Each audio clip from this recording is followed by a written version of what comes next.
What factors led you to invest in Facebook? Market trends, a gut feeling, the personalities of the staff, something else?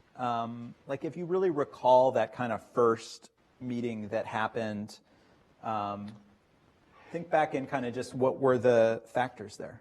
You know, it's always, there isn't that much one can say about the meeting itself. You know, it's Reed and I met with Zuckerberg. He was pretty introverted. He was 19 years old. The site was growing pretty fast. The engineering seemed to be good. The valuation wasn't that high.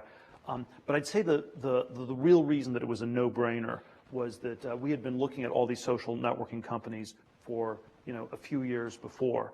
And so there was sort of a sense in which we had done our homework on this space. And I think the way that I find we make good investments is not by the dynamics of the pitch meeting. It's not like Shark Tank where you have various theatrics that are done in just the exact right way, and that's why you invest. It's you spend, you know, ideally you spend a lot of time thinking about the kinds of things people are roughly working on, you have a sense for it, and then you see, oh wow, this really makes sense. And it really makes sense because it's something you've been thinking about for a long time. So I think the prehistory in this case really helped, where the fact that Reed had started a company called SocialNet 7 years earlier, and we talked about it a lot. I've been sort of advised him at various times on that company.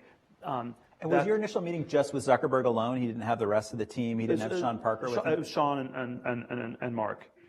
Yeah, and there was all these. There was, so and I'd known Sean from before, but I'd say I think the critical thing, if I had to reconstruct it, would be that we'd done our homework on it for years before in a certain sense, and so when it came, you were really